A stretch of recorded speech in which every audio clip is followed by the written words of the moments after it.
విశాఖ మన్యం నుండి తయారయ్యే కాఫీ అనేక దేశాలకు కూడా ఎగుమతి అవుతోంది. ప్రపంచవ్యాప్తంగా ఈ కాఫీకి ఎంతో డిమాండ్ ఉంది.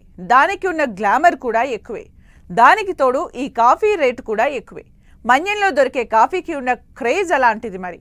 అందుకే అల్లూరి సీతారామరాజు జిల్లాకు చెందిన ఓ గిరిజన రైతు తన పొలంలో పండిన కాఫీ గింజలతో కాఫీ తయారు చేసి సొంత బ్రాండ్తో అమ్ముతున్నారు.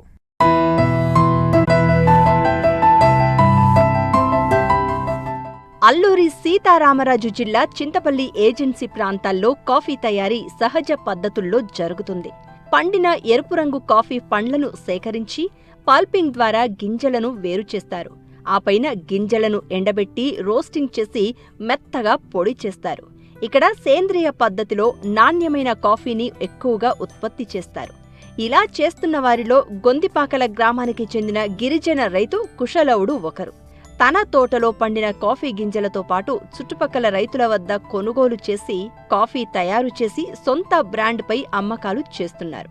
ఒక కాఫీనే కాకుండా స్ట్రాబెర్రీ, మిరియాలు, పసుపును చిన్న చిన్న ప్యాకెట్లుగా చేసి అమ్మకం చేపడుతున్నారు. నేను గత పూర్వం నుంచి కూడా మా తాతల నుంచి మా తండ్రుల నుంచి కూడా కాఫీ పండిస్తూ ఉంటాము. కాఫీ, పసుపు, మిరియాలు ఇలా స్పైసెస్ మీదనే ఎక్కువగా మా పంటలు పండిస్తుంటాము. అలాగే మేము దీన్ని వెట్ ప్రాసెసింగ్ చేసి మరి టూరిజం మాకు దగ్గరగా ఉంది కనుక టూరిజం వాళ్లకు చిన్న కుటీర పరిశ్రమలాగా ఏర్పాటు చేసుకొని దాన్ని మేము చిన్నగా అమ్ముతూ ఉంటాము. అదే ఒక 70 గ్రాములది 65 గ్రాములది 70 రూపాయలు, 85 గ్రాములది 90 రూపాయల రేటున విక్రయిస్తుంటాము. ఇటువంటిదంతా కూడా టూరిజం టైంలోనే మాకు పోతుంది.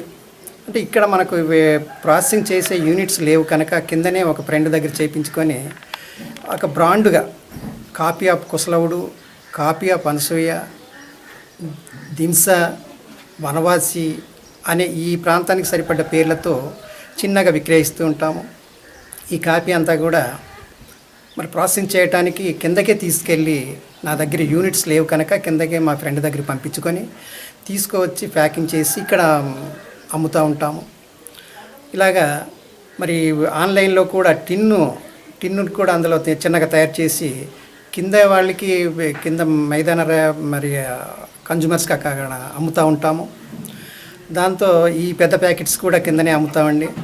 ఇలాగే లంసింగ్లో కూడా పెట్టి రాజుపాకల్లో పెట్టి స్ట్రాబెర్రీ పండు ఆ తోటల్లో పెట్టి మేము ఎక్కువగా వాళ్ళకి అప్పచెప్పి వాళ్ళకి అమ్మిస్తూ ఉంటాం.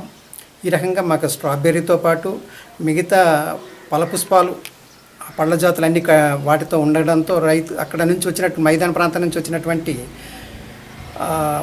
టూరిజం అంతా కూడా వచ్చి వాళ్ళకు మా కాఫీని కొనుక్కుంటూ ఉంటారు.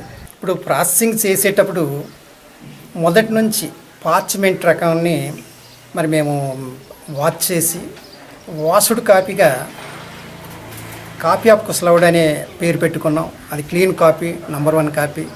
అలాగే అవార్డు కాఫీ ఆఫ్ అనసూయ అనేటటువంటి బ్రాండ్తో అమ్మేటటువంటిది చెర్రీ కాఫీ నుంచి తీసినటువంటి కాఫీని ఇది డ్రై చేసి ఇక్కడ రోస్టింగ్కి కిందకి పంపించి దాని నుంచి తీసుకొచ్చి ఇక్కడ మేము ప్యాక్ చేసి అమ్ముతూ ఉంటాం. అలాగే వనవాసి, దింసా కాఫీలని కూడా ఆ పేర్లతో అమ్మే కాఫీలు కూడా సేమ్ ప్రాసెసింగే, అన్నీ కూడా ఒకటే. కానీ ఆ కాఫీలో మేము ఒక దాంట్లో మాత్రమే చకోరి కల్పిస్తాం, మిగతావన్నీ కూడా ప్యూర్ కాఫీ ఇస్తాము. దాంతోపాటు మిరియాలు, పసుపు ఇవన్నీ కూడా చిన్నగా ప్యాక్ చేసి గిరిజన గ్రామ స్వరాజ్ అనేటటువంటి పేరుతో మరి బ్రాండ్ పెట్టుకొని ఆ బ్రాండ్ ద్వారా మేము ఇవన్నీ విక్రయిస్తూ ఉంటాము.